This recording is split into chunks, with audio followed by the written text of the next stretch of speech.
Okay. Welcome to Illinois Learn to Hunt, Turkey Hunting 102. We had 101 on Tuesday night. If you joined us then, welcome back. If this is your first webinar with us, welcome. We will be having another webinar next week, and I'll talk about that in a second, and kind of rounding out all of our turkey information.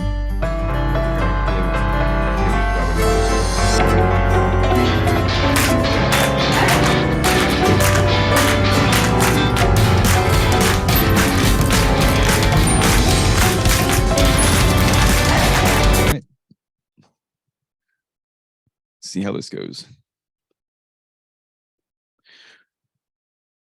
There she goes. She woke up. All right.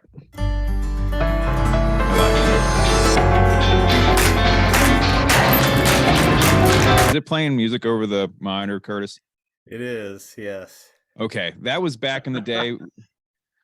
For some reason, I can't play my sound over when I'm playing sound through my computer. I can't hear it through my speakers, but you guys can. So when we get to the parts where we're going to be doing the vocalization, then you will hear the calls and I won't. But I don't know how to get around that right now, so we'll worry about that another day. But those were back when we had songs that would play when we did this during COVID, and just to let people know that we were here and it wasn't like a glitch screen. So I'm sorry if there was a whole playlist there to click through. Just one song. Okay, good. Okay. Webinar reminders. Let's knock this out. All right. So your microphones and webcams are turned off. If you have any questions, you put them in the Q&A window or in the chat. The chat, you guys can talk amongst yourselves. So if a topic comes up and you have a question, you throw it in the chat. If you have someone who's in the chat knows the answer, feel free to answer it. We'll also answer either live or we'll text you an answer in the Q&A window, depending on who's talking and if we have time to fit it in. We will hang out if we have time at the end to answer any questions. So if you have a question and we don't get to it and it gets to the end of the PowerPoint, let us know and we'll answer it for you. And we're always reachable via email or our social media pages. You will get a copy of this PowerPoint and any handouts that we mention or links that we bring up.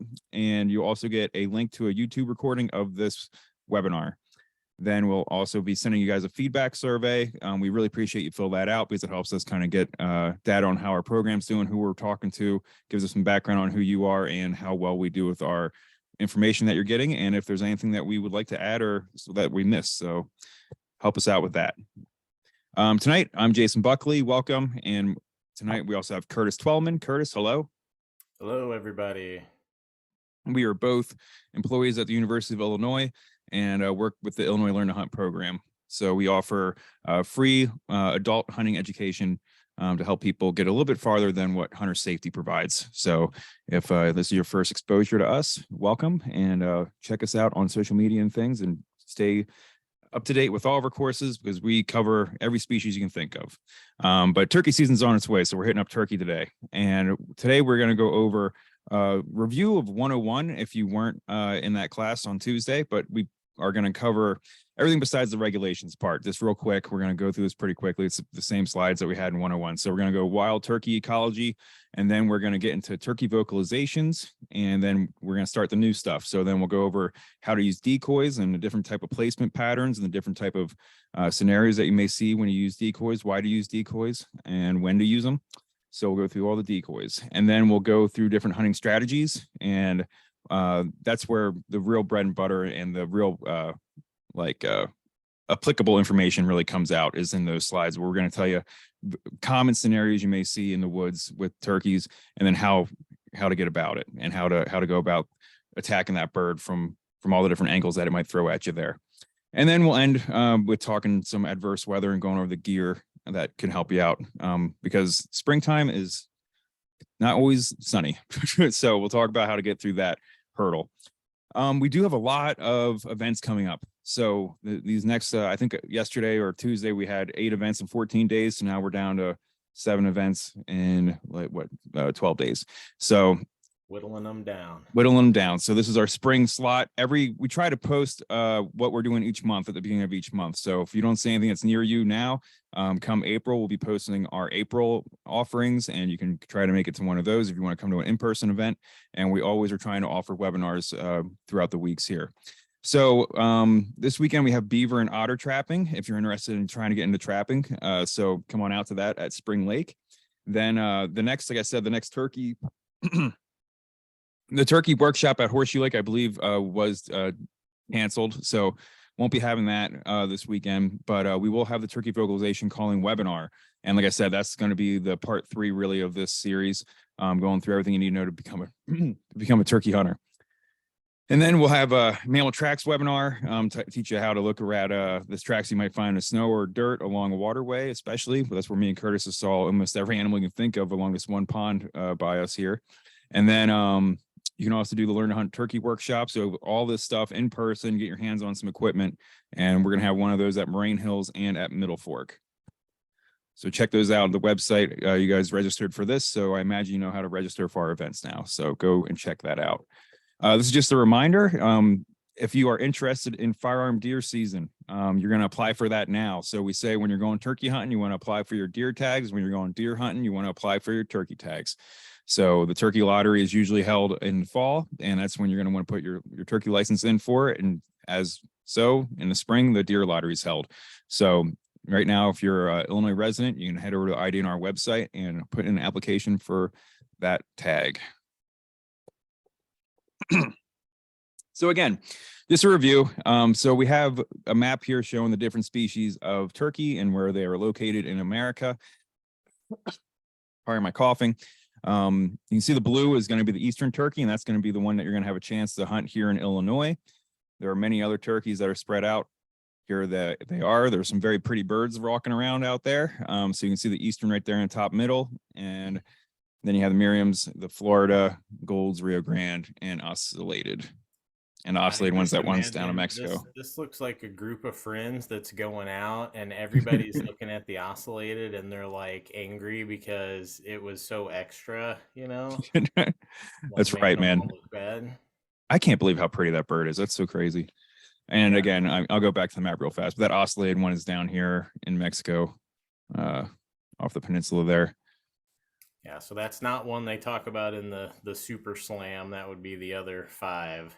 If you include Gould's, which is the yellow that just barely gets into the U.S. there in New Mexico and Arizona. Yeah, it's down in here. Yep. Awesome. So just a quick run through of the spring behavior of turkey. So right now they're going to be in their breeding season, and that's what makes them so fun to hunt right now. The toms are going to be gobbling. They gobble mainly in the springtime. You won't be hearing them gobble in the fall. So we use that against them, of course. So we pretend that we're a hen and try to get them to come to us. And again, as Dan mentioned in the PowerPoint on Tuesday, this is going against their natural behavior, right? So usually the toms are the pretty bird, and they're all puffed up and they're strutting, and they want the females to come to them. But as hunters, we can't just walk at a tom. We got to have them come to us. So we have to figure out strategies to convince them to come our way instead of us going to them. And then we're going to be talking about that. That's how you bring in the decoys, and also some of the other calling strategies you might try, especially if you have a partner or something like that who might be calling farther behind you. And that way the turkey comes up and he'll find you first before he finds your buddy who's calling behind you. So different scenarios like that, and we'll cover that later on in the PowerPoint. But basically, they're in smaller groups now. The hens are kind of out, and they're going to be starting to do ground nesting here and looking for that kind of prairie grass area to kind of get into a tight nesting area there and utilize the different food resources that are coming out. You get more insects, more plants emerging from the ground. So you'll see them out in fields more and feeding on the insects. So that compared to fall, when you have the acorn drop and they're not breeding, so the males aren't really competing with each other. So you can see them in much larger flocks, and they may be using different parts of the landscape because of that food resource change up that they might not be using in the spring. So scouting turkeys in the fall might not benefit you. I mean, it shows you kind of how many turkeys are on your property or what's in the area, but they might be hanging out in different spots compared to where they're going to be at come that spring morning when you're out trying to find that gobbler. So just take that with a grain of salt. You can hunt them in the fall. Usually it's an opportunity tag is what I would consider it. It's about $5. It's for your archery season. And many parts of the state, there's an archery tag. Some counties do allow a gun season in the fall, but since you can't call them in, really, it's like I shot one last fall, and it was because I was walking my deer stand, and I split up a flock of turkeys, and I sat down. They all grouped back up, and I was able to get a shot at a tom with my archery equipment. So that's kind of your opportunity tag there in the fall. You pay $5, and hey, if you see a turkey, you can take them. Get one for Thanksgiving. One thing I want to point out is a lot of states are basically seeing what they consider to be pretty drastic turkey declines over the long-term trends. And it's tough to know exactly what to look at. But to me, the answer is right up there, talking about how insects are such an important food source in the nesting period. And for anybody listening who's like 30 and over, remember when you were young and you drive around and your car is covered with insects, and look at the way it is now. I don't remember the last time I pulled a grasshopper out of my grill, to be honest with you. And I think a big reason why turkey numbers are not what they were a couple decades ago comes down to insects and probably insecticide. But that's just my opinion. That's unproven, but it's a lot of people looking at that right now. Yeah, I mean, yeah. So it's all comes down to habitat loss, and habitat loss also includes that food resource loss as well. So if that's habitat for insects too, so if we're taking away the insects habitat, there's not going to be that food source for them either. So yeah, and they need those insects in the springtime to help them form their eggs. They need a lot of protein and everything as they feed on those insects to help form those eggs properly. There we go. All right, so key attributes. So again, in the spring times when they're going to be gobbling. So we're going to be, this lists their attributes, but also how do hunters utilize it as well, right? So they gobble, and then we can call as a hen, they gobble, and that's how we can locate them. They're feeding heavy and during the fall, but they're going to be out in the fields and they want to strut in the springtime. So we use that. So we know that they need an open location for them to kind of get out in the open because they want the females to see them. So that's something to keep in mind as you're trying to find somewhere to hunt. They're going to be out in the crepuscular time. So that's going to be dawn and dusk periods of the day is when they're out and about, similar to deer. So we're going to use that by going out in the morning and try to find them as they come off the roost and kind of get started for the day while they're active. Then they also have a keen eyesight and hearing, moderate hearing, but poor smell, right? Which is kind of opposite. It's not completely opposite of a deer. A deer's eyesight's pretty good, but they see motion more than anything. A turkey, they can see color, and that makes sense because they use color for their mating habits. So they can see the tom's big white, blue, red head coming through the woods, and they can see that big plumage coming out. So we use the eyesight against them by putting out decoys and things like that. And their hearing, they use their vocalizations a lot more than deer use their vocalizations. So then we can have that call and response activity that we have and use that for our hunting as well. And smell, you don't got to worry if you smell in the springtime compared to in the fall when you're hunting deer, because the number one way to try to harvest a deer is by fooling its nose, right? So we use scent lures and scent repellents and make sure you're not upwind of the deer, make sure you're downwind, and you got to make sure your smell is proper when you're deer hunting compared to turkeys. So they're way more keen on eyesight, keen on seeing color. You don't need to wear blaze orange to go gun hunting in the springtime for turkeys because they'll see it. So, but we always say a good safety tip is to have orange with you when you're walking in or walking out, especially if you harvested a turkey. Make sure you maybe have an orange hat on or orange vest on heading out, and you have that, keep that in your bag until you need it. So with that, I think Curtis is going to start talking to us a little bit about vocalizations. Yeah, so turkey vocalizations, this to me is one of the things that really sets turkey hunting apart from like deer hunting.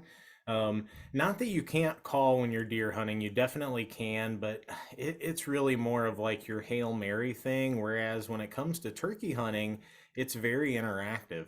Most people are going to call. You're going to call back and forth with the bird. See one question come up about talking back and forth to the boss hen. And absolutely, I love that. If I'm sitting on the ground and it's before the birds have come down, if you can get that boss hen, and so boss hen just basically means the one hen who's in the group who's doing most of the talking.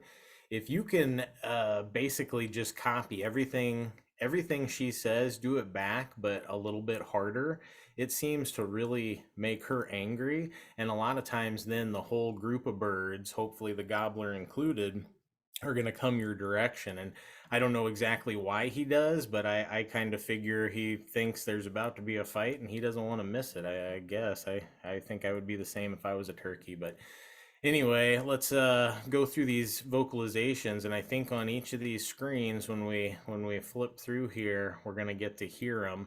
And then I've also got a diaphragm call with me. I've got a mouth call, so I'm going to also talk briefly about how you might reproduce this call on your own. So this will be just a little bit of turkey calling how-to.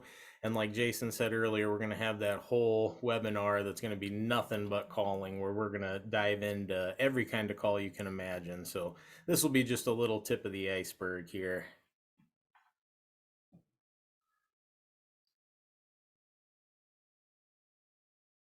Okay, the gabble. You want to go ahead and hit that play, Jason?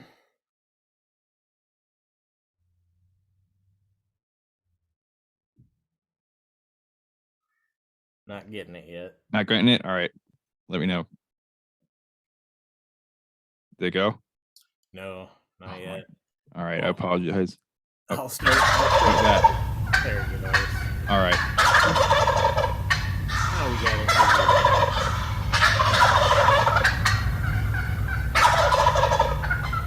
If you need me to hit it again, let me know. No, that was great. We heard it good. Yeah, so that's awesome. That's the sound that most turkey hunters, that's really going to get your heart pumping. It's even more cool when you hear that in the woods and you're close by.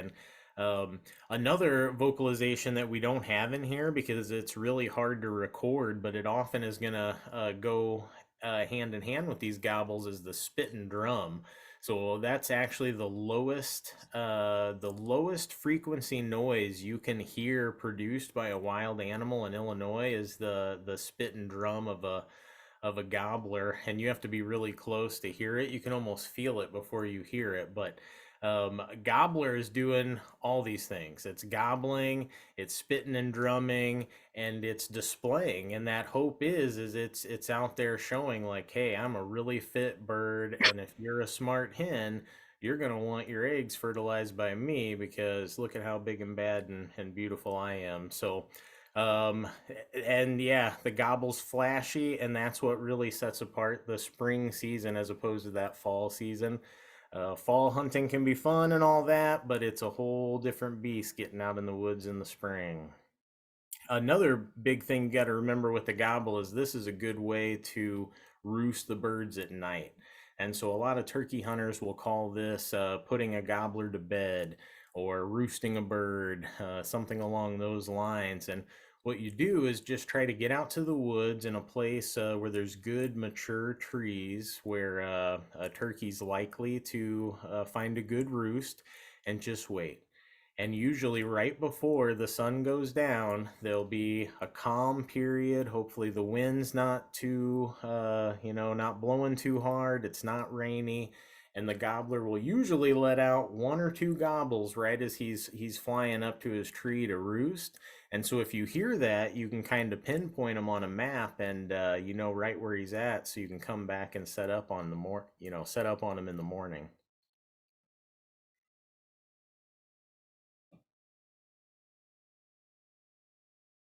Okay, the Yelp. So this is the basic form of like all turkey vocalizations. Even gobblers can do a Yelp. It's really coarse and sounds a little different, but this is going to make up probably 90% of your calling sequence if you're calling a bird. And Jason, you want to hit that play? We'll hear what it sounds like here.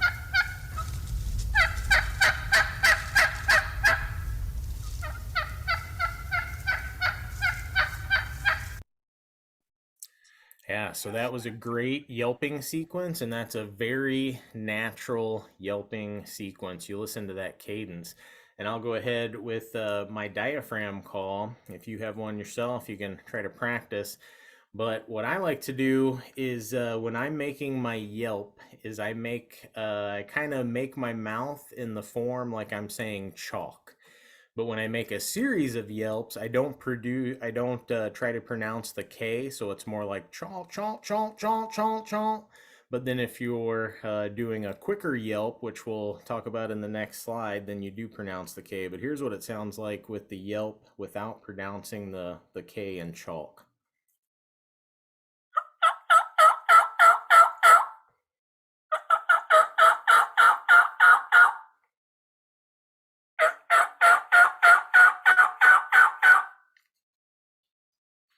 And yeah, just that simple, a 5 to 6 note little yelp in that kind of cadence, that kind of speed. That's all you need. And it can sound a little bit different. You'll notice if you buy 5 different diaphragm calls, they all sound different and they all can be used to call in birds. So don't worry so much about it sounding perfect. Just get it to sound decent and get that cadence right, and you'll do better than you think out there. On to the next slide here, get the next vocalization. Now a cluck is basically going to be a staccato note, so that means it's a quick note. So think about a yelp, but it's cut in half. And so now for this, I do give it an abrupt ending. So I still kind of say the word chalk, but I do actually pronounce the K. We'll go ahead and let Jason hit play and listen to the turkeys do it first.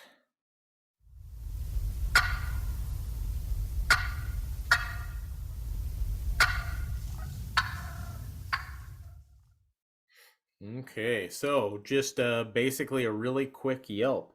And so now I'm going to put the diaphragm call in, and I'm going to make my same, do the same motion I do with a yelp, but I'm going to do it really quick and really pronounce that K so it finishes.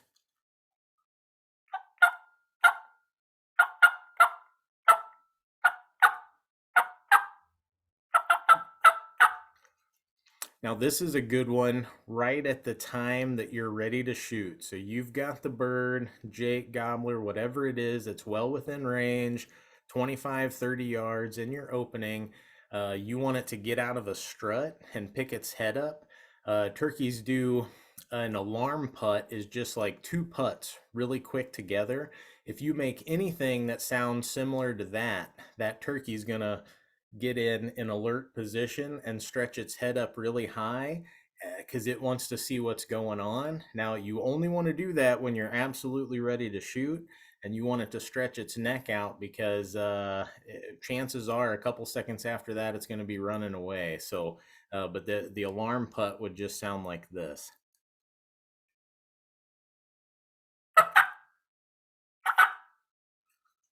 Just 2 little quick notes like that. Boom, head goes up, safety off, pull the trigger, turkey dinner. Kiki Run. This is one you're not going to need in the spring at all, but this is a fun one for this fall time. This is one, like Jason was mentioning earlier, he shot that turkey in the fall. He busted up a flock and then they congregated around him. A lot of times they're going to make their comeback call pretty much sounds a lot similar to the Kiki Run. Now, the actual Kiki Run, this is made by the younger, the immature birds when they're feeding. And it's like I say, it's very similar to their comeback call, a little bit different, but they will just be making a Kiki Run when they're just walking around the forest, scratching, eating, whatever they're finding, acorns or anything they're finding in the forest floor. And I think it's because they're all just walking through the woods, focused so hard on feeding that if they don't make some noises to all keep together, then some of them could get lost. So, Jason, you want to hit that play? We'll hear what it sounds like here.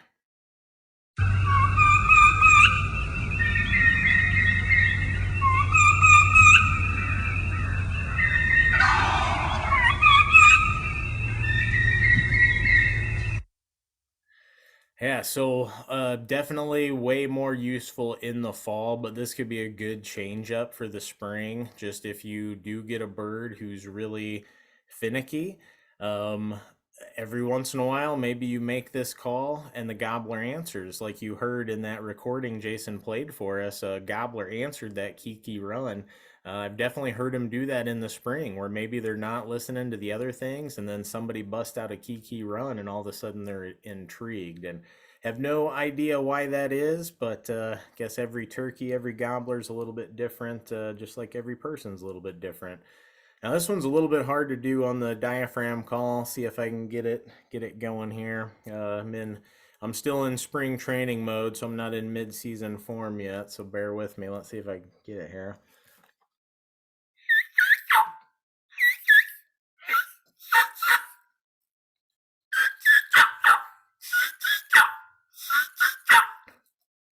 Kinda. So you get a little key and then a chalk at the end.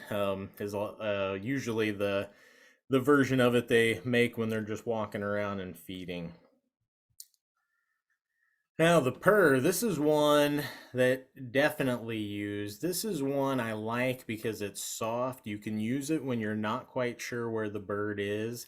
You don't want to be too loud because you don't want to spook the bird, give away your position. Purr is a great quiet call that sounds sweet. It sounds turkey-ish. It doesn't seem to raise any alarms for any birds, just really sets them at ease, makes them feel comfortable with the situation. And it sounds just like a purr, like a really loud cat's purr. And if Jason wants to hit that play, we'll hear what it sounds like.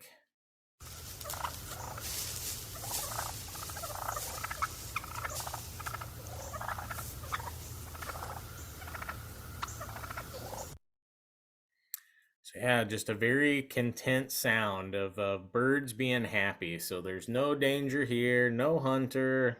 Come on in. It's all good. So with the mouth call, there's different ways to do this. The way that I do it is actually rolling my lips. I find that to be a much easier way. A lot of people do it by rolling their tongue.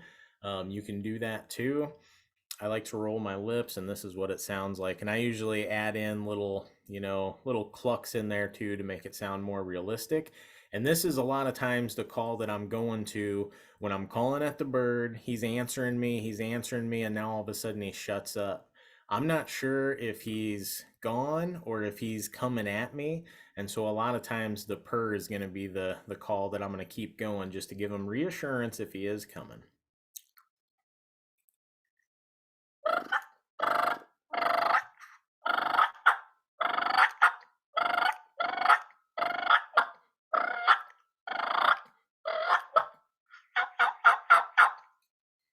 So yeah, just a nice little soft, sweet call. Hopefully make him feel all warm and fuzzy inside and come right into your shooting lane. All right, a cut. Now, basically think about the staccato, the cluck that we talked about earlier. But now think about loud, fast, erratic, like when a turkey's flying up into the tree or out of the tree. And if Jason wants to go ahead and hit that play, we'll hear what it sounds like.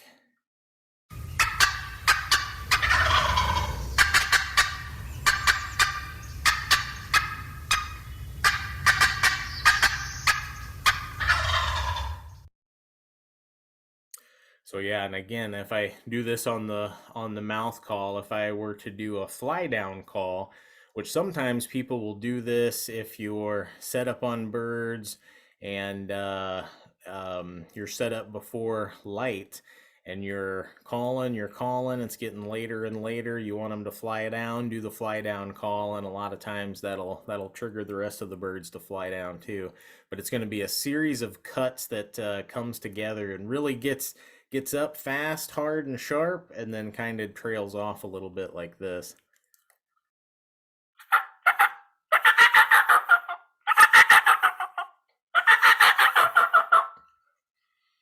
Like the folks that do a really good gobble on a diaphragm call will a lot of times do it just by doing those cuts really hard and fast. And I'm not very good at turning it into a gobble, but you can kind of see how those cuts put together don't sound that far off from a gobble. So it's not that much of a stretch to do that. And this is another one of those calls that you can do that can be a locator call if you're running and gunning, trying to find turkeys that are receptive. That's a good little call to get them to burst out and let you know their position. And I'll turn it over to Jason to start us on decoy placement. Thanks a lot, Curtis. So decoys, do you need them? No. Do they help? Sometimes. So yeah, it's a matter of how much gear you feel like taking out in the woods. One benefit of turkey hunting is that you can go pretty light if you don't want to bring too much. You really just need a shotgun and some camos or some dark clothing that you try to hide in the shadows there, I guess. But that you can also get like a pad to sit on or or the old decoys here. So we're going to go over the 4 different types of strategies that you're going to use.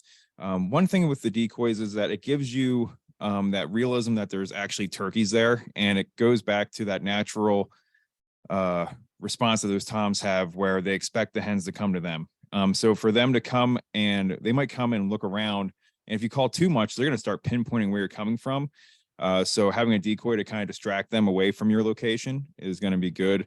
So that way they're not looking at you, they're looking at your decoys. But also if you have a Jake or being more of aggressive, having another Tom decoy out, that's going to give them something to try to come and compete against. So that's going to hopefully flip a switch in their brain that they're not just sitting there waiting for a hen to walk over to them. They got to move over there, get over there and get that hen before that other male turkey does. So these are the different displays that you can use to kind of move that along. And my slides are tricky tonight. Come on. There we go. All right, Curtis. So feeding setup. Go ahead. Yeah, and so got one question in there. Go ahead and address, talking about the colors of the tom's head, and so that's true. They change depending on how excited the bird is.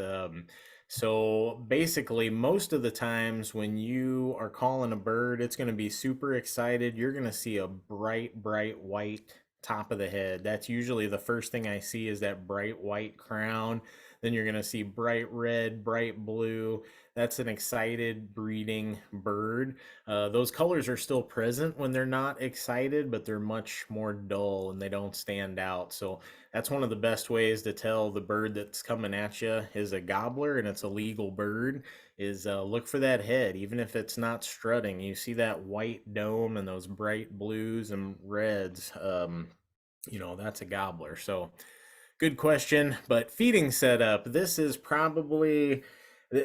the easiest one. If you want to start with one, just get you a hen decoy. It's not going to scare anybody away, and it's also not going to attract other hunters because it's not a legal turkey in the spring, which can be good if you're hunting on public ground.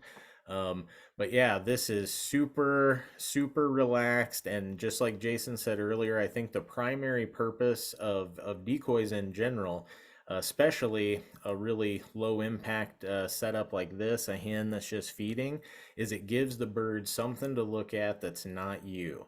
So maybe it allows you to get away with just a little bit more movement, because 90% of the time, if you mess up a turkey hunt, it's because you moved or you don't have your face mask on or something along those lines. The bird saw you. So decoys worth a lot just to take the eyes off you. This is great to put anywhere that there's an open spot, anywhere that the birds would be feeding like this. You see it here in a grass field where normally it would be catching grasshoppers and whatever it can find. If you want to step this up a little bit and you've got another decoy, you can make this into a more challenging type setup by putting a Jake or a gobbler style decoy behind it, like the hen is already being courted, and if there is a gobbler there that thinks he's the ruler of the roost, then he's going to come in and probably beat up your decoy. So I'm sure a lot of you have seen those videos. If not, you can watch them after this. They're really entertaining. Just look up gobbler attacks decoys and you'll find dozens of them, and most of them are good. Yeah, a mixture of them of the gobbler attacking decoys, also predators attacking decoys. You got a coyote running over and snatching one real fast. Yeah, but this reminds me though, I got to bring this up because this is interesting. You see that all the time with turkey decoys, but have you ever seen a bird of prey pick up a duck decoy? No. Me neither. It's crazy. You think about all the eagles, and I've got a friend that hunts in Alaska, and he has to get to his ducks quick because the eagle will swoop over and pick it up, and they never touch his decoys. So what is it? Why do turkey decoys everything think it looks good enough, but duck decoys not so much? I think it's the color spectrum that birds can see. Maybe they don't look real enough. UV, I guess so. But then why does the turkey beat up the turkey decoy? Does it just not care? And it's like, yeah, you're close enough. I'm gonna kick you. I don't know. Anyway, something to ponder. That's yeah, just that's outside the realm of this webinar, but that's an extra tidbit there. There you go. One thing with setting these up, another thing to think about is the placement of it. And this goes for all decoys. I could have mentioned this in the last slide, but I'll mention it here. Basically, if you're not great at ranging your distance, you can step off if you have time anyway. If you're running and gunning and you're quick setting up before Tom comes over a hill and you're just trying to get set up, then you're just going to have to hurry it up. But if you're setting up for the morning, you can step off like 20 yards or whatever your range is. After you pattern your shotgun, you know what lethal range your shotgun can shoot out to. But just to give you an idea of what 20 yards looks like is what I like to do, and so that way I can use that as my distance. But also, if you hear a gobbler gobbling up to your left, up on a ridge, and you're down, you want your decoys to be to your right, so that way the gobbler has to cross in front of you to get to the decoys too. Is another tidbit there. So range and getting the gobblers to move where you want them to move to, not just come in and stop. Because if you have them to your left too, and then gobbler stops 30 yards behind them, and then it's 60 yards away from you, he's out of range. So then there's the walking harem, very similar to the feeding. It's just kind of this setup that you have it to where it looks like the birds are about ready to leave the feeding area. So you're going to have usually a male turkey and several females, and they'll have their heads up instead of down, and they're kind of just walking off and away from you. So that's going to make it look like that the bird needs to hurry up and get there before they disappear off into the woods. Anything else to add to this one, Curtis? I mean, the only thing I would add is be careful on public land or anywhere where there might be other hunters. Anytime you use a decoy that's of a legal bird or a gobble call. And so, like when I look at this picture here, yeah, private land, that's probably good. I would never set up like that on public land because yeah, you just never know. You know, that to me looks like a legal bird, and if somebody does not see you behind there, I know that blind stands out, so somebody would probably see it. But if you were just in camo sitting at that log over there, it's a good chance that somebody could be firing at your direction. So public land, I would stick to hen decoys and hen calls if at all possible. 100%. Yep. Fighting setup. This is fun. So we mentioned this one just a little bit ago about how they'll attack your decoys, and yeah, you can actually set up a gobbler with the intention that you want the birds that are out there to see it and come in wanting to fight. Now, the issue with this is if you're happy with any turkey, like if you'd be ecstatic to go out and shoot a jake, you may want to stay away from this particular decoy setup, even on private land, because it's going to probably scare away any jake. Because think about the jakes are low on the totem pole, so if they see a turkey there or a couple turkeys that are looking to fight and you're doing some fighting purrs along with that, they're going to get the heck out of Dodge because they've probably been whooped once or twice in their life and they don't really want it to happen again. So but if you do want a long beard, big, one of the big swinging beards that are on the property, this is a good and exciting way to try to appeal to them and possibly get some cool action, one of those fight sequences right in front of you. One question talking about keeping the decoys on the edge of the tree line or further out in the field. And that would really depend on the situation. I myself don't use decoys a lot, and when I do, I tend to keep them more towards the tree line because I only want them to be visible for certain areas, not super visible. And mostly I'm hunting public land, so that would probably be different. And if I was in a spot where I really wanted the bird to see the decoy, especially if it was like before daylight when it's a little harder to see, then maybe you do want it further out in the middle of a field just so it's highly visible. But personally, I'm more sticking it close to the tree line. Also, that has me walking out in the open less, which you can always get spotted even before daylight. Turkeys will spot you and they'll fly off the roost if they figure you out as a human. Curtis, another question just came in. Do you change your decoy setups throughout the season? Like, say, if you had the earlier season of 1 and 2 segment versus the 3, 4, or 5 segment? Yeah, well, and that can vary. So in Illinois, usually we're getting one season, and that's the one you have. And this can vary with the weather, but the so in general for the turkey season, early season, a lot of people will complain that it's a little too early, and you might have bad weather, and they might not be good. A lot of people start to say 2 or 3, maybe it's a little more peak, a little warmer, and then at some point the gobblers get kind of hinned up. And so, yeah, throughout all that, I think your calling and your decoys need to change, to appeal to different things, but also for your own self. If you're out there hunting 2 or 3 days, you need to do different things to give yourself confidence. And if it gives you confidence to keep you out in the woods, more often than not, it's going to be what leads you to success. So myself, I like to change things up a little bit every day because it renews my confidence. Because let's face it, getting up at 3:30 or 4 a.m. in the morning and going out in the woods and dealing with the ticks, like it's fun for 2 or 3 days, but if you're on day 4 or 5, you gotta think of some things to keep it new and fresh. So I like to constantly change it up, and it may be more for myself than even the turkeys, but it That's helps fair. me to stay in it. Yeah, I was lucky last year.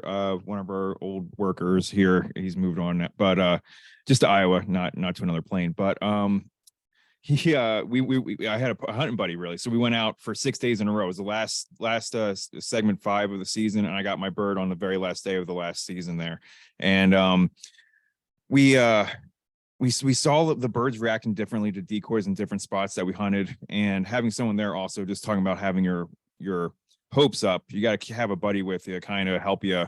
Like, oh man, yeah, next day or we're gonna move to another spot here, and they're gonna be down there or whatever. If you're there by yourself, you can easily spiral into thinking that there's no turkeys left in the state.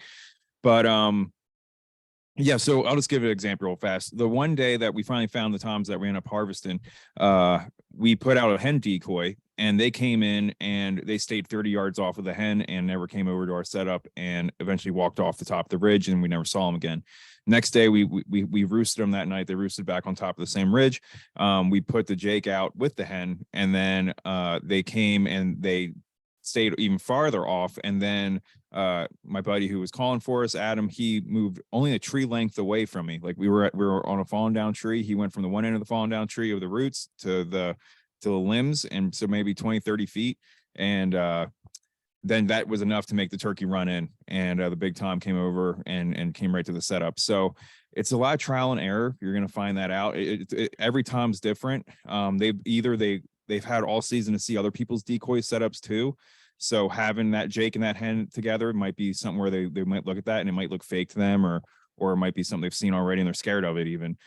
So I wish the season was longer for everybody, but you got, in the days that you get, you just got to kind of figure out the pattern and try to get those birds on whatever works for them.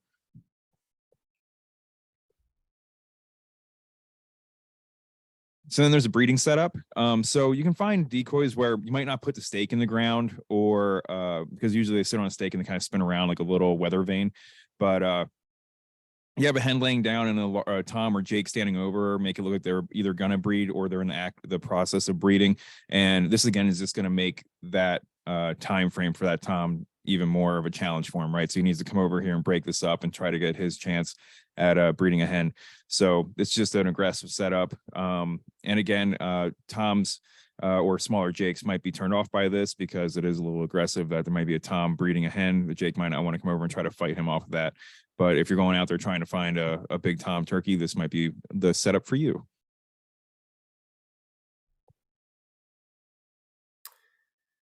Decoy considerations.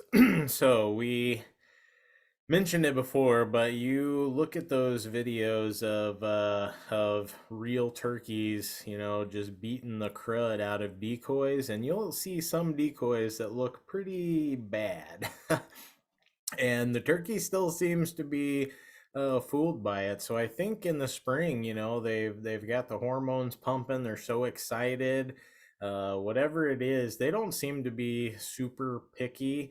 I've definitely seen I've never seen like a turkey decoy that didn't work. Like when it comes to duck decoys, I do try to use good decoys, and still I feel like they flare over them. But when it comes to turkey decoys, I hate to say it, but I feel like you could put a black plastic trash bag out, and a turkey will probably come up and try to kick it, you know? So you don't need the most expensive decoy out there, you know, whatever decoy. Personally, I like something that's light and that can fold up. So I know like Feather Light, Carry Light would make some that are just like foam. I like that because I can fold it up, put it in my turkey vest, and not even know it's there. And then if I need it, deploy it, and it doesn't weigh me down. No big deal. But you can spruce them up if you want to make them better. Some people will take off the fan like that turkey. The picture that we have there, you see the fan. It really does not look realistic. The glare.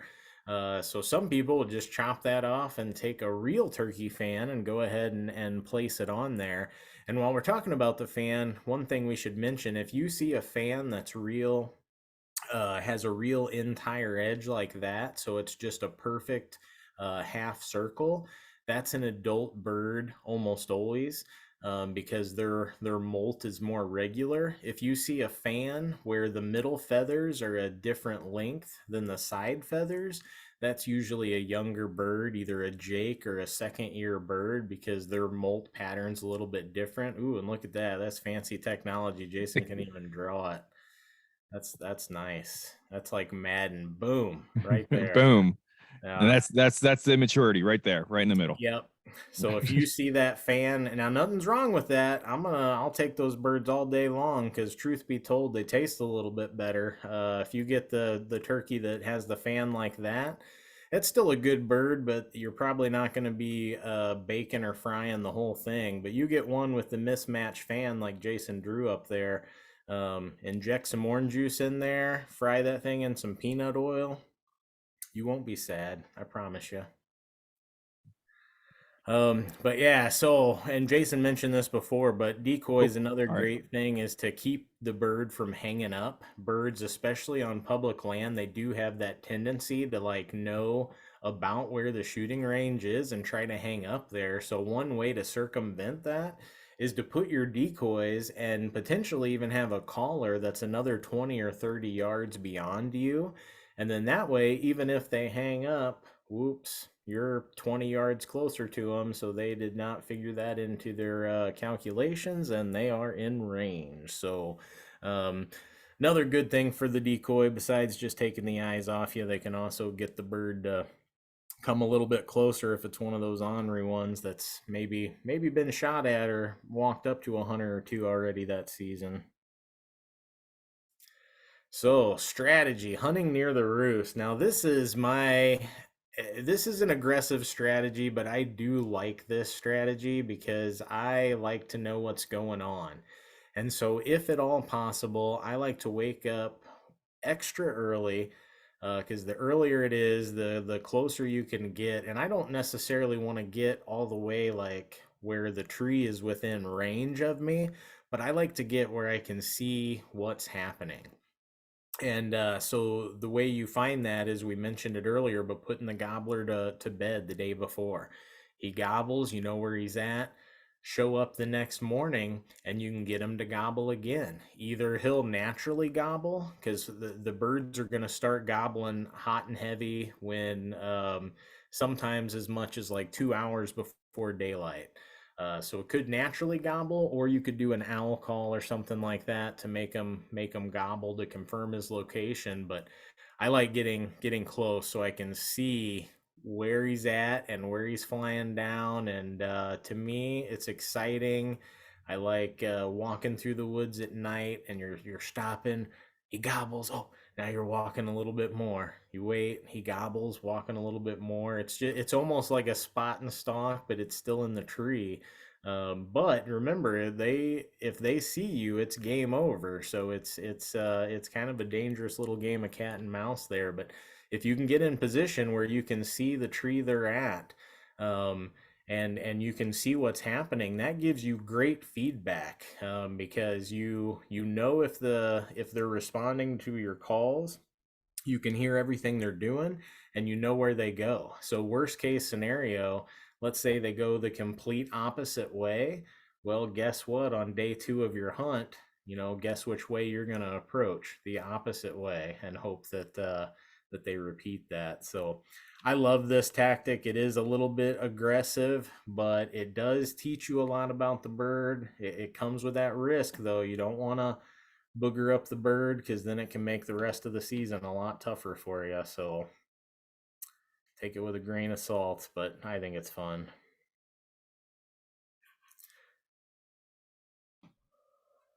And yeah, I read about turkeys and what trees they like to roost in. And they will roost in a lot of different kinds of trees, but it turns out about 50% of the time they like to roost in white oaks, which looks like what they're in right there. It might be actually, I can't tell. It's a little blurry. It's either a red oak or a white oak, but 50% of the time turkeys tend to roost in white oaks. So little data tidbit there. But now, if you do get a chance to see the bird when you're putting it to bed, so it walked from the east to the west, came up in the tree, and flew up into there, most of the time the gobbler's going to come out the opposite, the same way that it came in. So if it came in from the west, then it's going to reverse that and head that way when it flies down.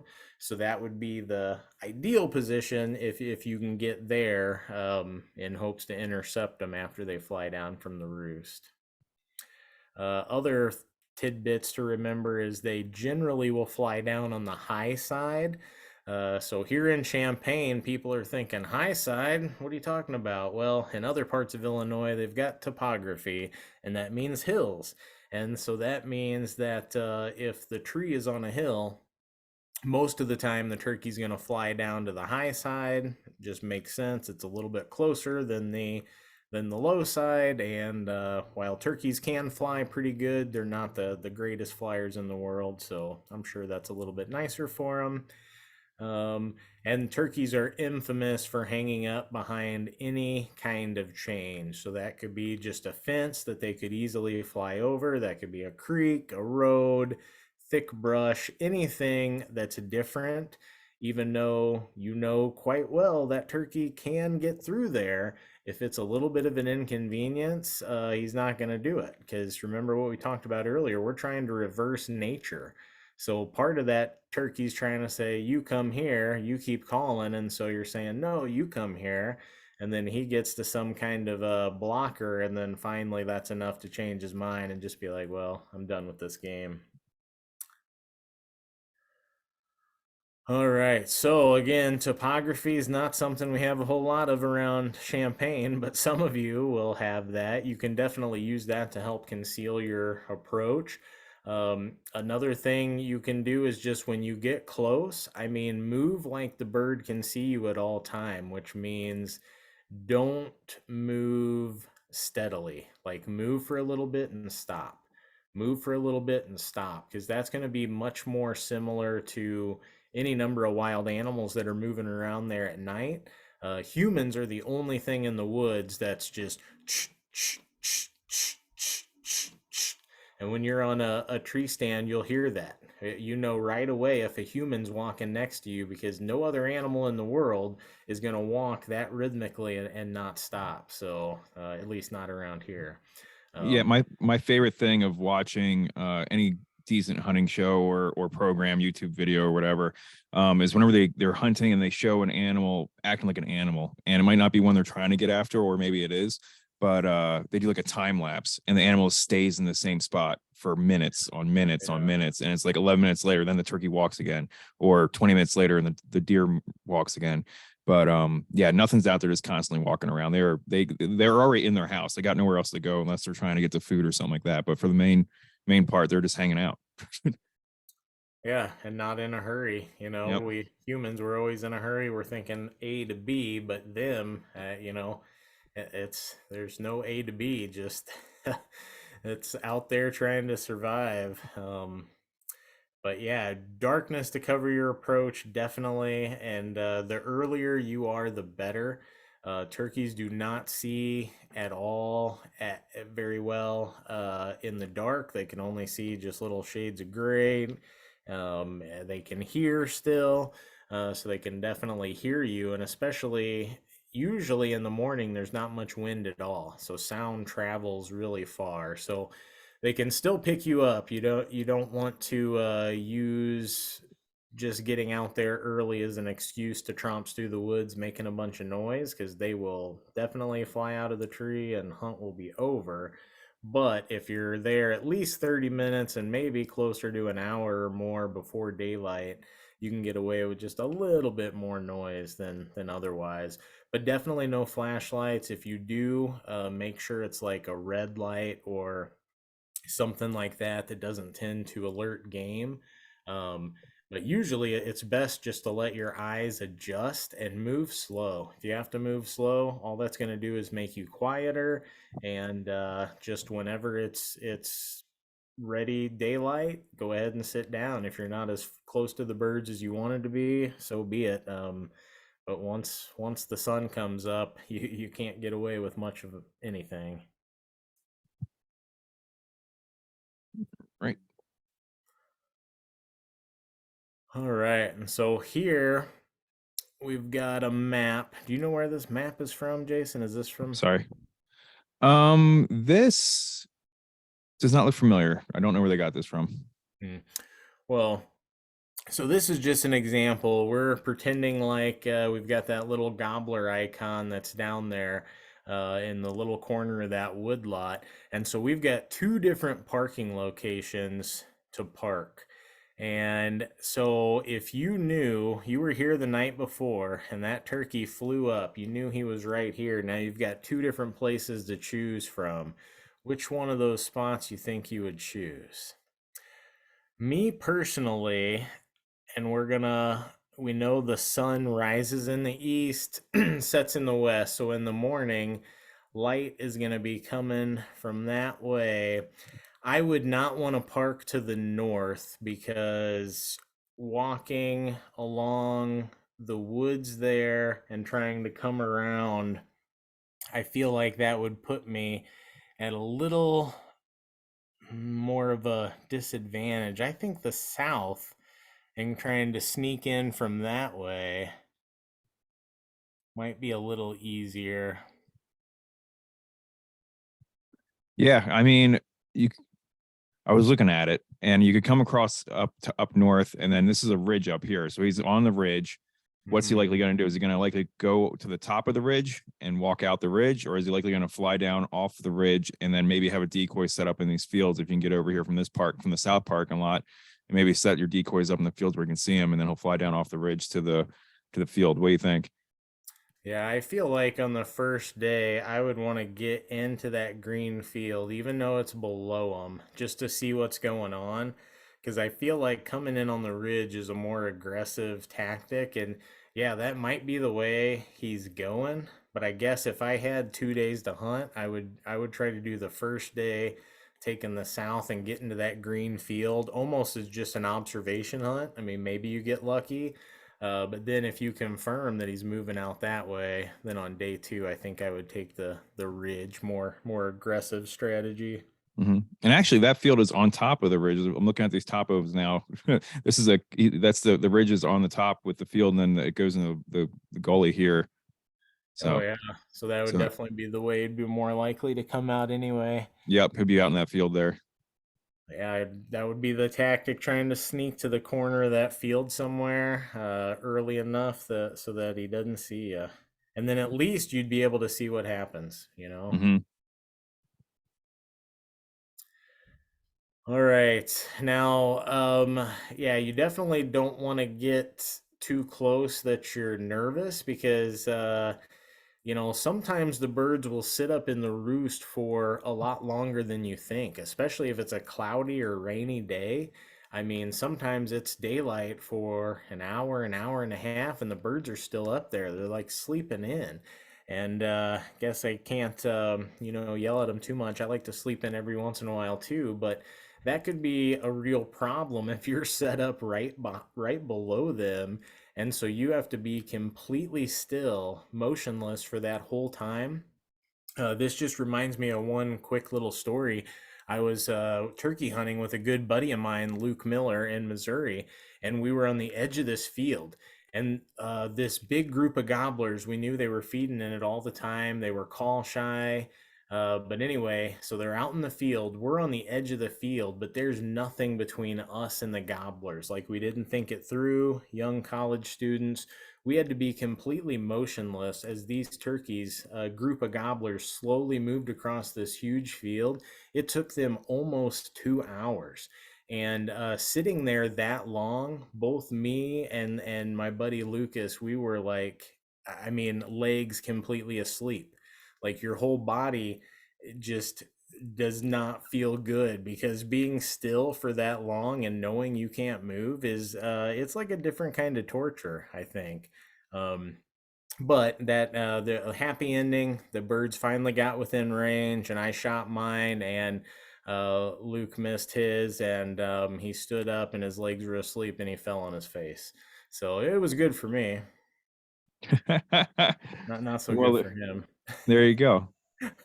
Um, I'm thinking more now too, looking at these decoys. I mean, it depends on what the birds are doing with like the breeding and the fighting one. Those might be late, like maybe mid to late season if they're not breeding right away. Like say if early season it is cold and the action's not going on as much as it might be if it was a warmer early season. So you might stay off of the breeding, but feeding and walking harem can work at any time.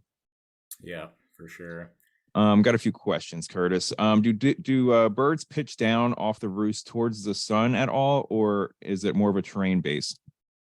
Yeah, I have not noticed it being towards the sun or anything. So yeah, I think it's more terrain based and just based on like what direction is the feeding habitat that they're trying to get to. Because you remember turkeys, so all night they haven't been able to feed. So early in the morning, they're hungry. They want to get down and display, but they're definitely thinking about getting some food too, because they're hungry.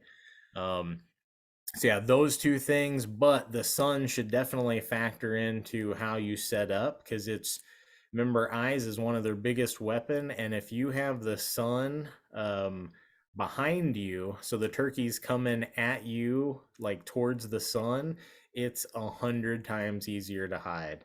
I mean, uh, you know, it's like night and day. If you've got those shadows to hide in, you're going to get away with a lot more than if that sun is illuminating you. If you just hiccup, it's going to be game over and no turkey dinner for you. Mm-hmm.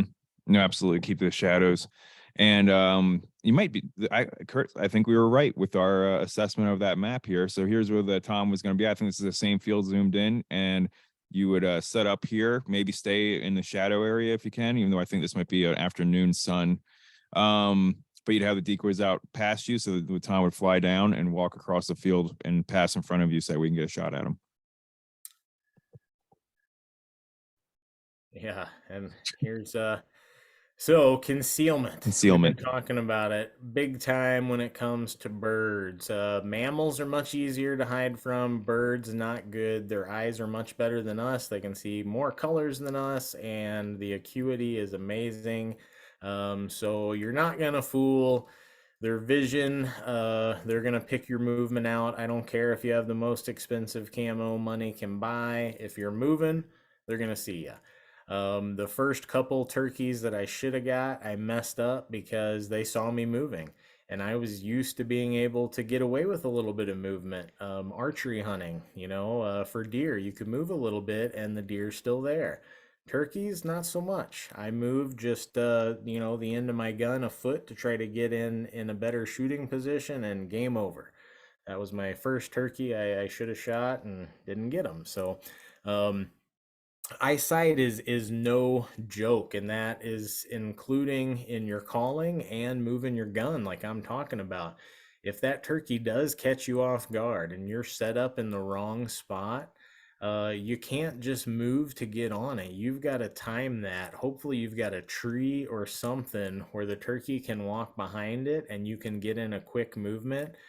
Because if you think you can slowly just move to get on the bird and think you can move slow enough as to not trigger his alarms, good luck. Because I've tried to do that myself and it has not worked very well for me. So definitely having a tree or something they walk behind and you can move is key, because their eyesight is way better than deer. So the movement you can get by with deer, if you're used to that, cut it in a quarter, and that's about what you can get away with turkeys.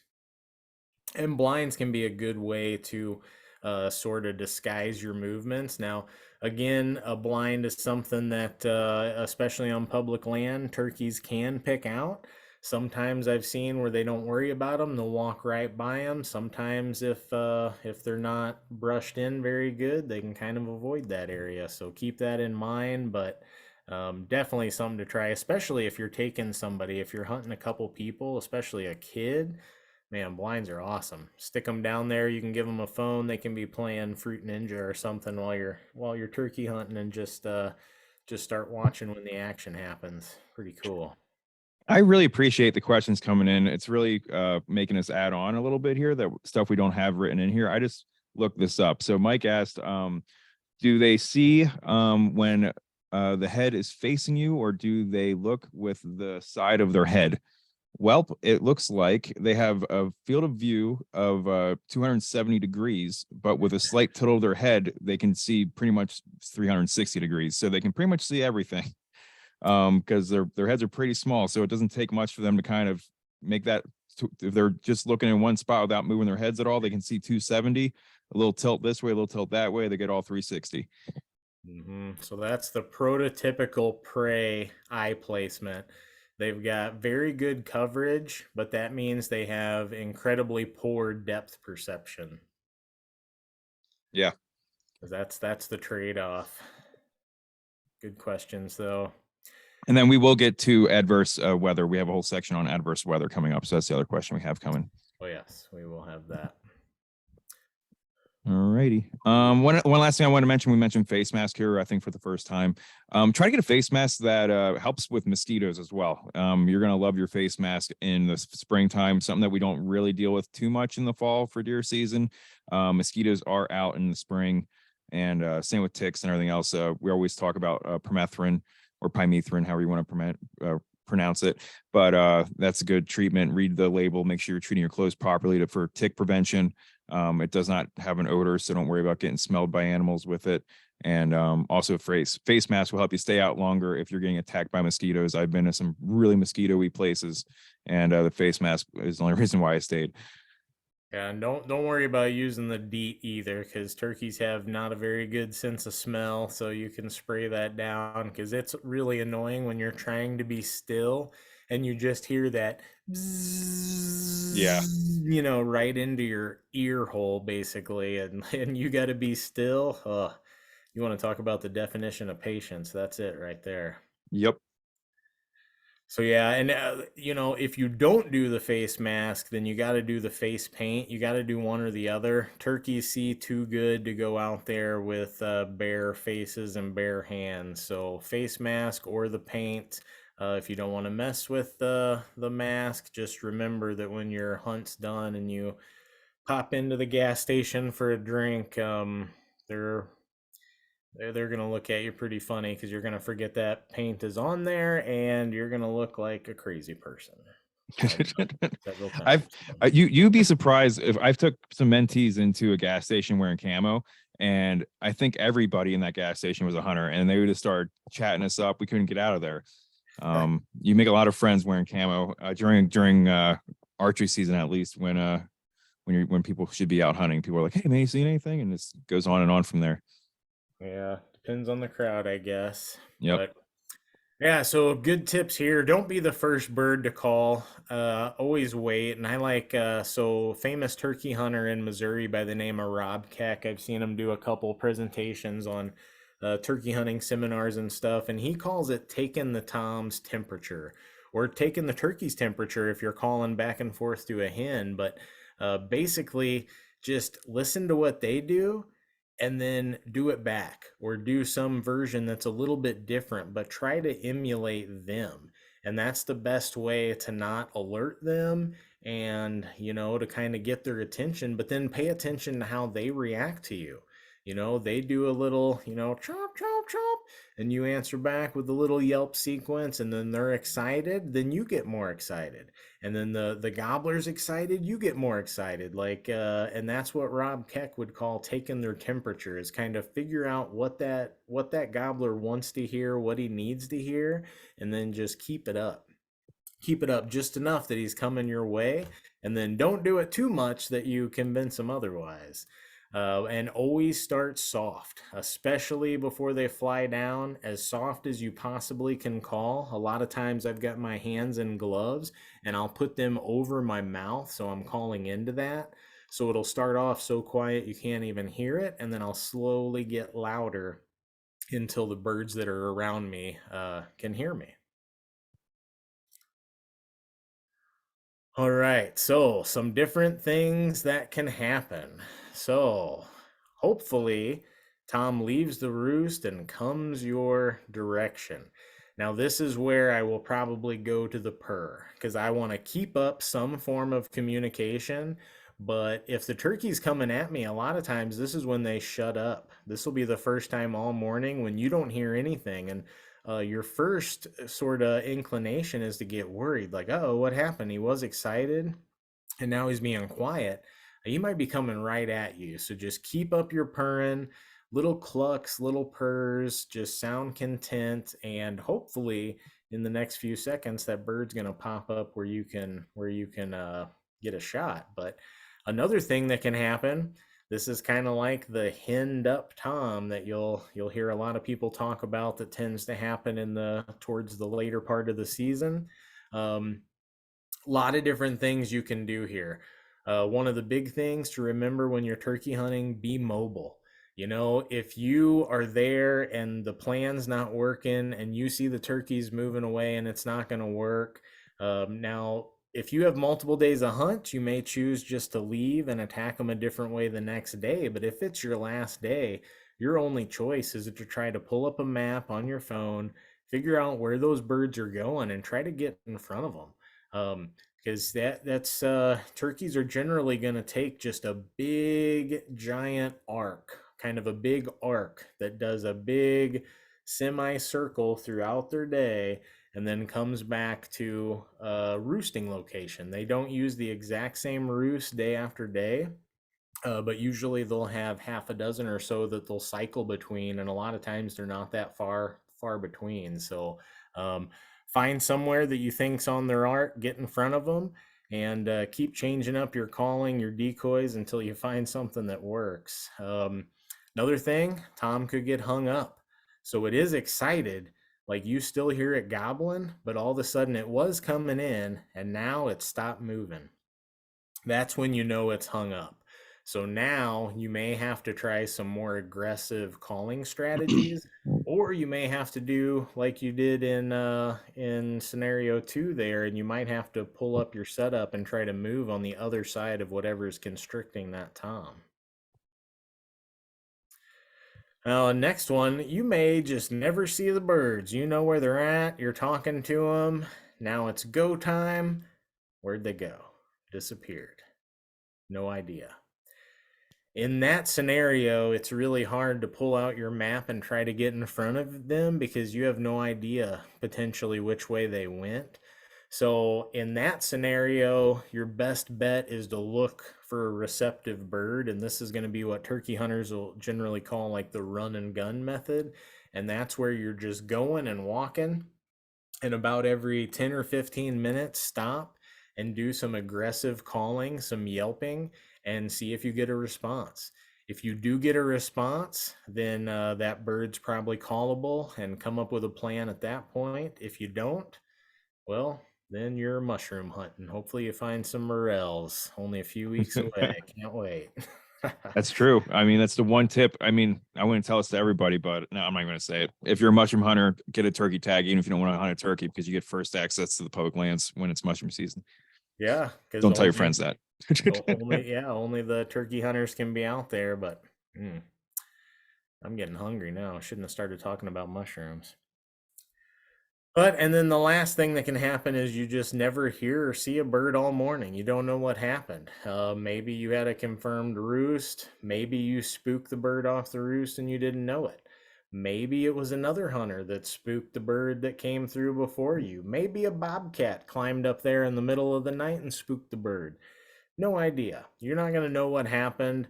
At that point, it's going to be the same as 4. I would switch to a run and gun, especially if you're in the last couple days of your season. Because the one thing about finding a bird, the later in the day you get a bird to gobble at hen yelps, the more likely that bird is to come in. Because if the later they're receptive, the easier they are to call. That just always seems to work out that way. And I'm talking specifically the hen yelps. Don't use a locator because they generally will always gobble to a locator. If you use the hen yelps, you're just finding the receptive bird. And so a lot of times that gobbler is super excited, ecstatic that you're there. And you hear him if he's in a good spot, set up right there and buckle up because it might be getting exciting real quick. Yeah, Dan was saying last PowerPoint, our other team member here at Learn to Hunt, he was saying that most of his birds that he's ever harvested were between 10 and noon. So getting that mid-morning bird, which we're going to talk about here after this henned up one. But so basically what you just said, basically they're not henned up, they're looking around, they're aggressive, and they come a running, hopefully. So don't feel upset if you bust out the roosting scenario. There's always hope. You got the rest of the morning to figure it out. Yeah, and this is when I really like to make the hens angry at me. When they're henned up, just forget about calling at the gobbler. Try to make that boss hen angry. And it's like I mentioned before, copy her, but do everything a little bit harder. And that just seems to get her irate. And hey, it gives you a shot. That's all we can ask for. This is also where you could go to some of these more really aggressive decoy strategies. Again, this could scare away some of the lesser toms around there, but you see this is a Jake that's attempting to breed a decoy. So if a gobbler did see this, it would come in just guns a-blazing because it's not happy about this situation at all. And I mentioned it before, but sometimes you'll see the calls fighting purrs. So you can even find these calls for sale in Walmart or any place that sells calls. It's just a really rough and raspy sounding purr.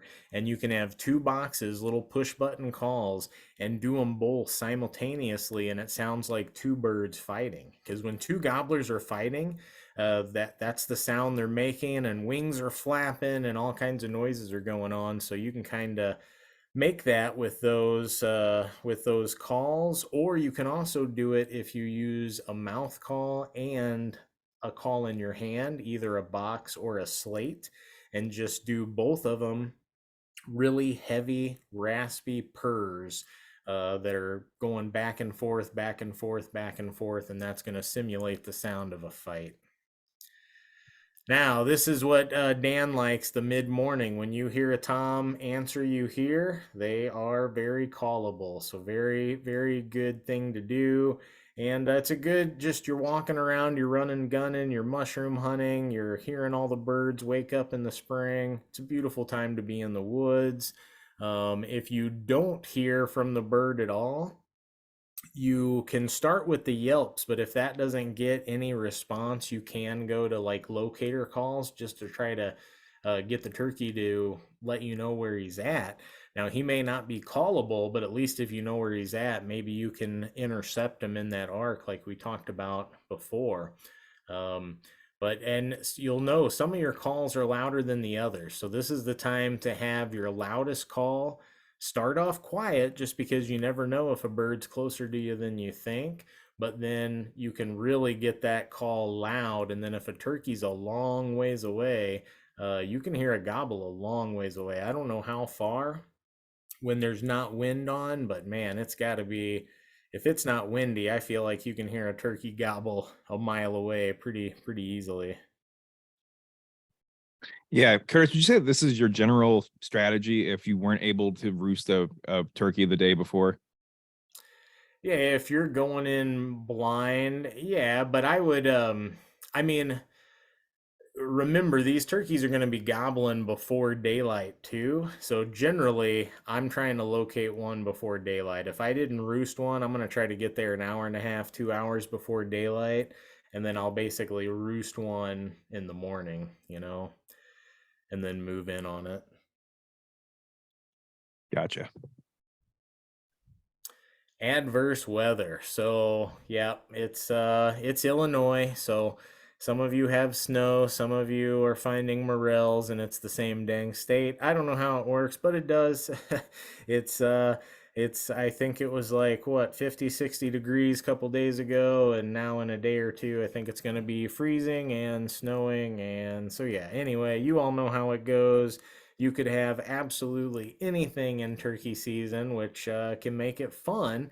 But keep in mind that it's only if you're thinking of the prototypical turkey morning where they're all gobbling, there's lots of action. That is a calm, sunny day.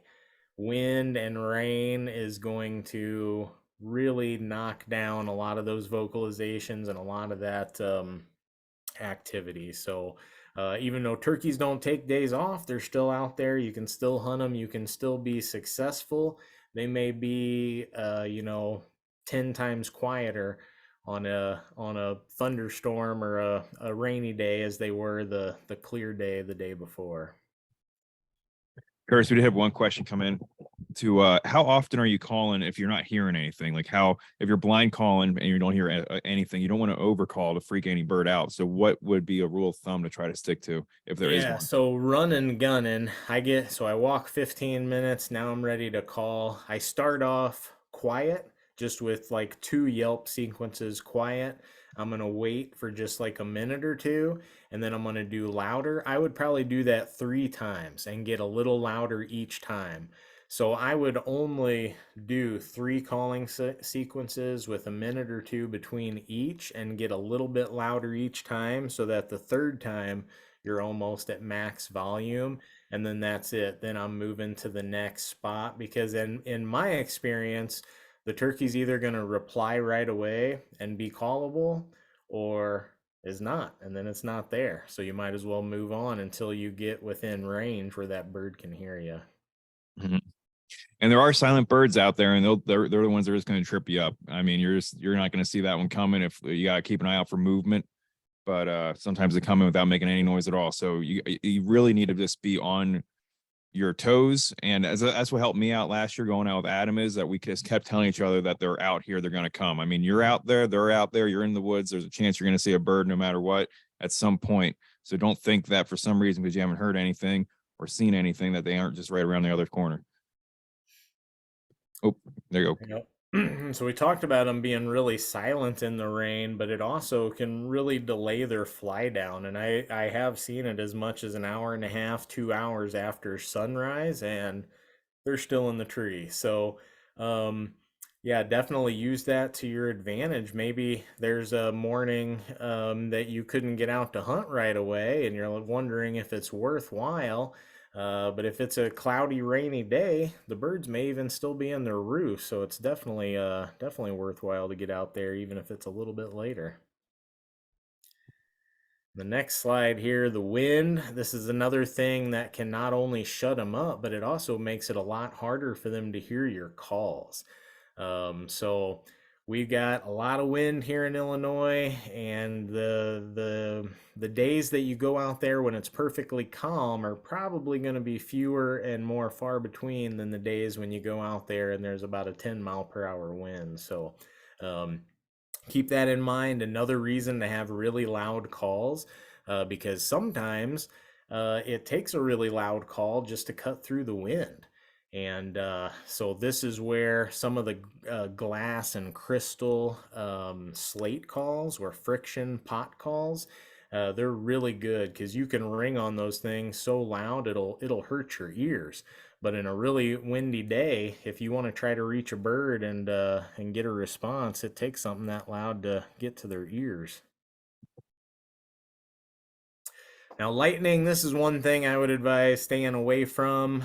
Probably not a good idea to be going in the woods with a shotgun in the lightning, because people don't tend to walk away from lightning strikes. But one thing about the thunder, it can elicit a gobble response. So I have been out on some thundery, rainy mornings when it's kind of cool because the thunder rolls and you just hear every gobbler in the countryside gobbling at the thunder, and kind of cool.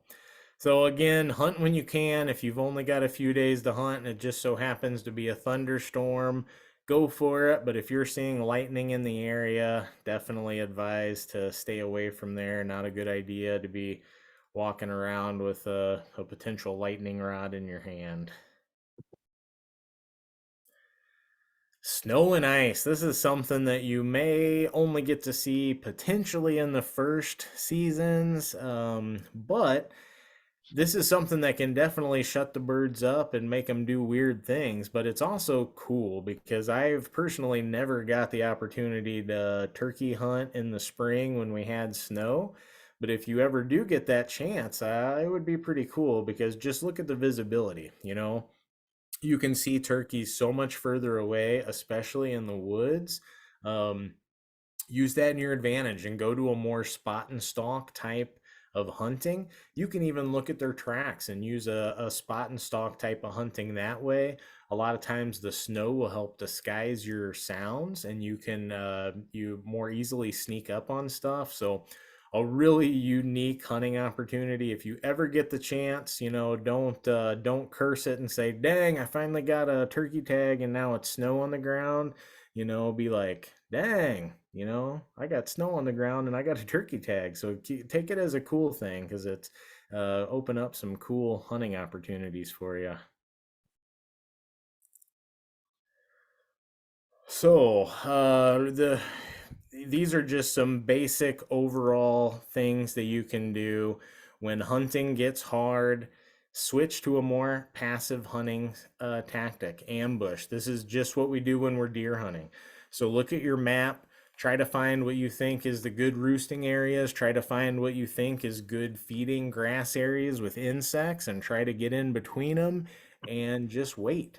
You still got your calls, so you can call at birds if you see them, but you're planning to just sit out there and wait, potentially till 1 o'clock, and just see what happens. Because like Jason said, the turkeys are out there. They're moving around the landscape, and if you're also out there, you've got a shot. But you don't have any chance when you're at home sitting on your couch. So whatever it takes to keep you in the woods, that's what you need to do. Maybe you switch to decoys, maybe you stop calling. Maybe the birds on public land, maybe they're so call shy that you need to not call at all because all the call does is raise their alarms. Maybe you don't even go out bright and early in the morning. Go out at 10 o'clock when you're pretty sure everybody else is done and give it a try then. Anything to change it up, to give you access to potentially different birds, and also to rejuvenate your own confidence in your area is going to be big.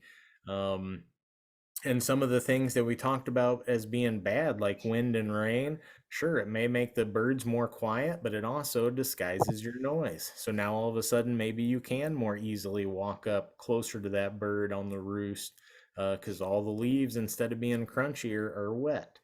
Yeah, good time to bust out the blinds. Whatever it is to keep you in the woods, that's going to be the good thing to do to give you the best chance at putting a turkey on the table. Mm-hmm. And something else, going back to what we talked about before, to the run and gun, and like say strategy one didn't work. First turkey I ever got when I was 16 or so. We were in a blind. We started the day off in a blind. And then we heard turkeys and they weren't coming and closing the distance. So then we got out of the blind and went, and it was a brand new blind. My dad was excited to try it out. And first time we put it up, we left it and we went on the ground and moved around. And then he sat up behind me and called them in, and they came up past me. But so don't be afraid to ditch your blind, then go back and get it later if it's not working for you. And gear. Bring all the gear you need that's going to keep you comfortable and keep you in the woods. Because really, hunting, when it comes to any kind of hunting, your biggest asset to be successful is being out there. So I don't care if you don't have the greatest skills on the call. You know, it doesn't matter if you don't have the best camouflage. None of that stuff is as important as being there. So make yourself comfortable. Gloves, hats, waterproof boots, everything. Decoys, because it's something to not only keep the bird's eyes off of you, but it's something you can deploy day 2 or later in the day, that also rejuvenates your own confidence, which is good. Weather resistant calls, so the traditional slate, which is the pot call on the left there with the black surface, those do not produce friction at all when they're wet, so you can't really use them, but the crystal and glass calls do. So you can use those even in a rainstorm. And then of course towels and stuff to dry off your stuff. So some people who are really they love to use their slate calls even in a rainstorm. Well, they just bring a bunch of paper towels and keep wiping off their slate call and trying to keep it dry. So and if you wear glasses, like I do sometimes, that's another thing. Keep a big supply of dry towels that you can keep wiping off your glasses, because just as turkeys see really well, and you got to fool their eyes, you also need your eyes to be able to get them. So you're not doing much good if all you see is fog. And then to back up a little bit, Curtis, we had one question saying, are the turkeys feeding when it's raining out, or are they just trying to stay dry? And I think it's a little bit of both. So they may go to some refuge areas. So if there's like a cedar thicket or something nearby that's like going to keep, if it's really windy out, or if it's really cold out, look at the south-facing slopes. Somewhere where it's going to be the warmer side of a slope, the leeward side of the slope. If it's windy on one side, they might be down in the gully that day or something like that. We just said in the slideshow that they're just not out in the open as often, so they just won't be out in that field. They will be up in the woods, and they'll still feed throughout the day, but they'll go to another food resource, and possibly one that is in a drier area, or at least a shielded area from the wind. Does that sound about right, Curtis? Yeah, because remember the insects too. The rain and the wind makes them act differently as well. So when that stuff's happening, they're not out there jumping around in the short grass like they are on a nice sunny day. A lot of times they're up tucked in that duff layer. So they are still feeding, but they are acting a little differently. And this is a good point to bring up. There used to be an old like tale people would share, that if it rains too hard, the turkeys will just drown, because they'll just be out there and they just look up and they drown. And I have no idea where that came from, but I have never heard anything that said it's correct. It's more likely that if there is a big rainstorm, turkeys are susceptible to hypothermia, especially if they go into the night wet and aren't able to dry off. And then if it does get cold, they could die that way, and then maybe people associated with them drowning. But yeah, if you have heard that, I don't think that's true. So it's not like they're running for the hills every time it rains, because half of them are drowning. All right, some additional tips here. We talked about this. Get their head up at the time of the shot. This is going to be much better for you, because you're going to keep your shot pattern only in their head and neck, and not in their body, which is the meat that you want to eat. So good for you. More people overcall than undercall. So if anything, call less than you think you need to, because way more people call too much, and then the bird picks them out, or they make a really bad sound, and alerts go off, or who knows what it is. But yeah, less is more most of the time. Always pattern your shells and gun. Know the way your gun shoots. Some guns um, you may have to experiment with the size shot or the type of load you got. Maybe you shoot fours and they just pattern terribly, and then you grab sixes and they shoot like a dream. And then I need to shoot these sixes out of this gun for whatever reason. It doesn't like the fours. I never had that specifically like that, but I did have an Ultimag that patterned really poorly with a turkey choke. So I didn't use the turkey choke. I used a full choke and it patterned better. For some reason, the full choke, it did not pattern very well at all. So definitely always shoot it at paper so you know what you're getting, because you're putting a lot of work into this hunting thing. You don't want to neglect that and that be the thing that screws you up, because that'll make you lose sleep at night for sure. And the good thing about turkey hunting is it's mobile. It's not deer hunting. You're not tied to a stand, even though a lot of deer hunters are mobile nowadays anyway. Turkey hunters, that's even more so the truth. Probably 95% of turkey hunters are just out there hunting from the ground, which means move frequently, move often. It gets you in hopefully a better position to get a shot at the bird. It also gets you covering new ground to find more morel mushrooms and just seeing more of the woods. So a lot of benefits to it, and to me it's the fun part about turkey season is moving around and calling. So do that, have a good time, experience the woods in the spring, and even if you don't get a bird, I'm gonna bet you're gonna have a good time.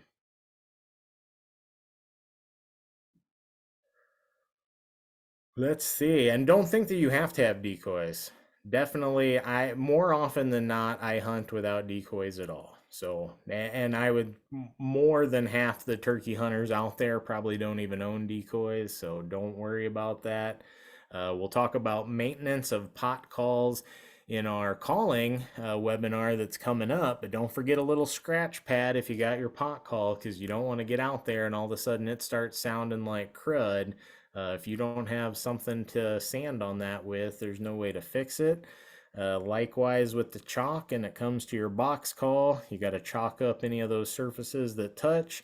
And if you start running low of that, your call's going to sound like crud. So not good.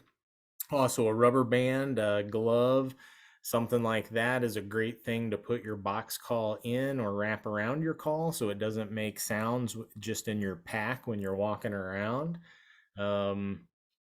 Be patient. Patience. I know it's tough. It's tough. But when the bird is close, if it's been responsive, be patient. Sometimes the birds move in really slow, but if it was responsive and all of a sudden it's quiet, there's a good chance that it's making its way slowly towards you, maybe taking a lot of breaks to display to try to impress you, but it's coming. So be patient.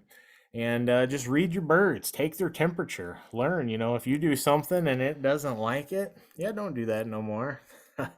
Always get that's the best feedback out there. I don't care what people on YouTube or the hunting video you watch say, or even what we say. Always listen to the bird that's in front of you, because that's your most important critic.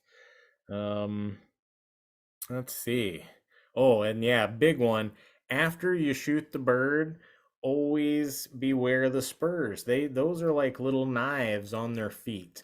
And so birds are notorious after you shoot them, they tend to flop around. So a lot of turkey hunters, after you take the shot, you go out there and stand on their head, something like that. But make sure you know where those feet are, because you do not want to take a spur. And our coworker Dan, he carries a scar on his wrist from a turkey spur. So no joke there. They will get you.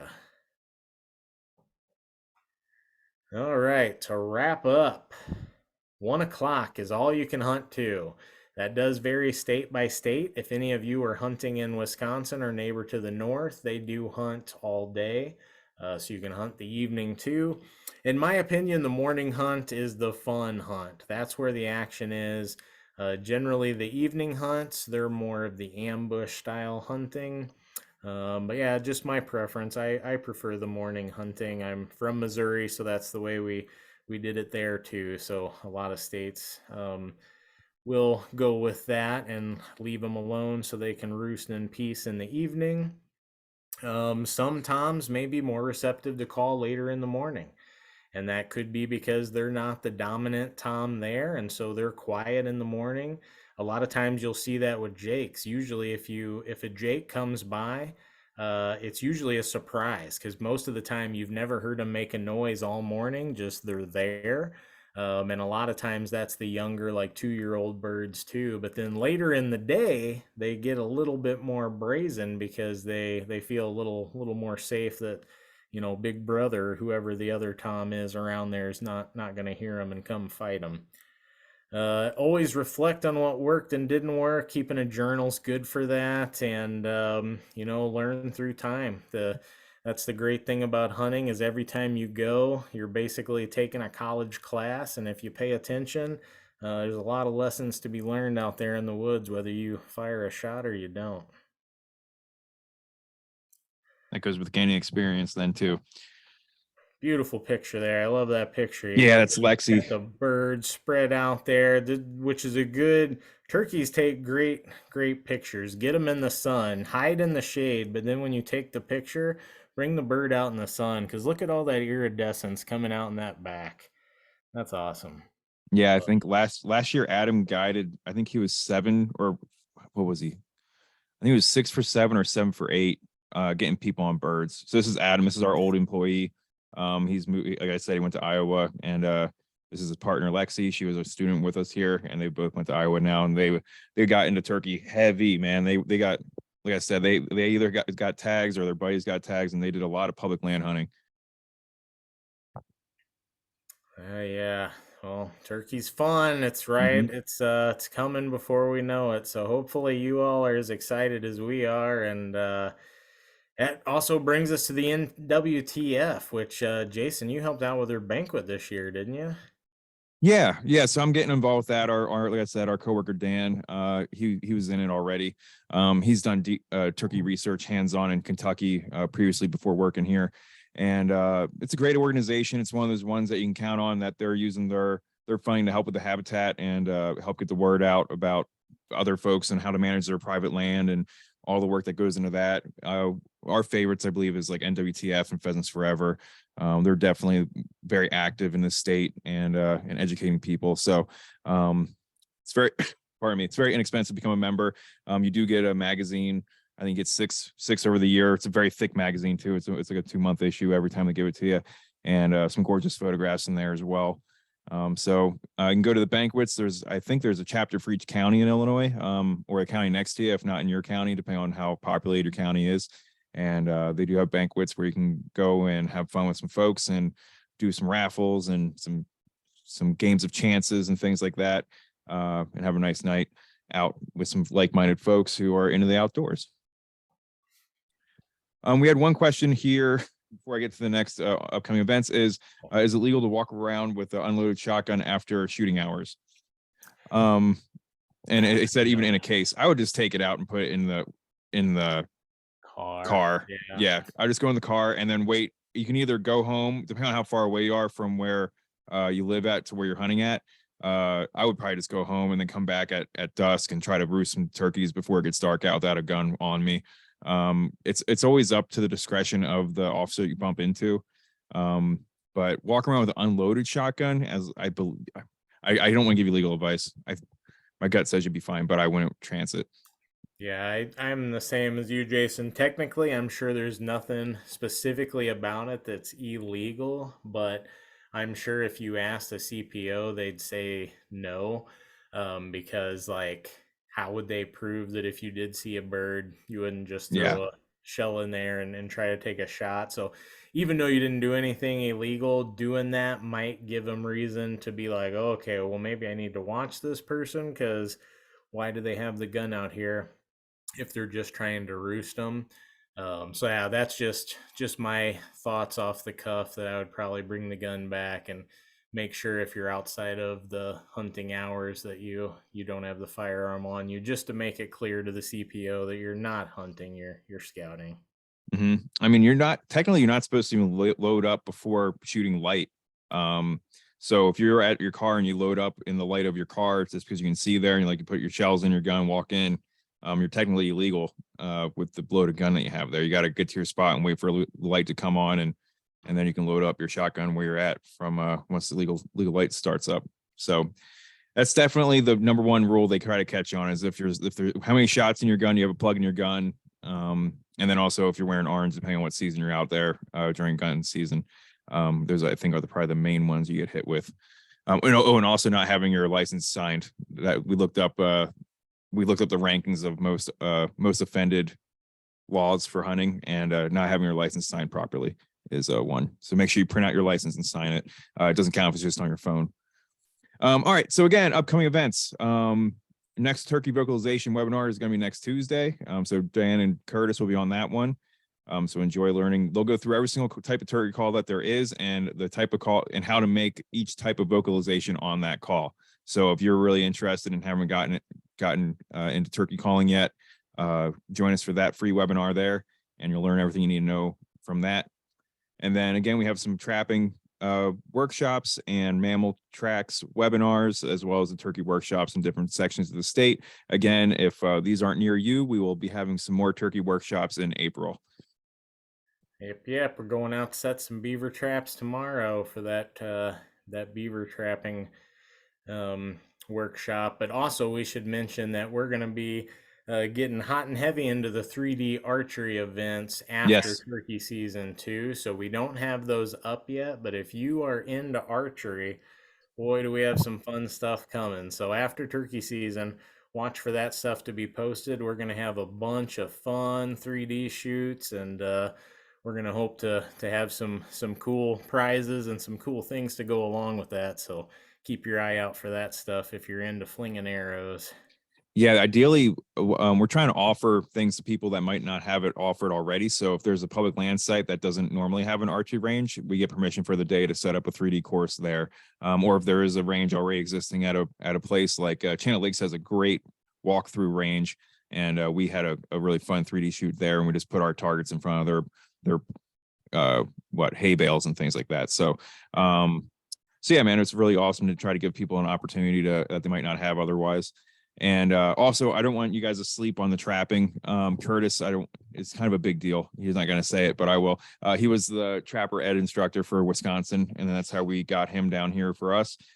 So he's very knowledgeable on trapping, and he's and as much as he is knowledgeable, he is even more enthusiastic about trapping. So if you have any questions or anything like that, send them our way when it comes to trapping. And we'll have some videos from that too. So even if you can't make the webinar, be watching for that. We should have hopefully we'll have some success when we catch a beaver or two, and then we'll have some really cool videos about set construction and what we did, and then also what we do after we catch the beaver. And if we do catch one, we may even be making some beaver appetizers there on Saturday. So that's going to be a lot of fun. That's awesome. All right, well, that ends it for this evening. Again, we will cover turkey calling, which is a huge part of turkey hunting, next Tuesday. If you guys have any questions, you can drop that in the chat right now. If not, you guys can take off. We really appreciate it, and look forward to seeing you at other events and other webinars. Thank you very much. Yep. Thanks, everybody. And thank you again for all the questions. That really adds to us just saying the same stuff over and over again each year. So appreciate that.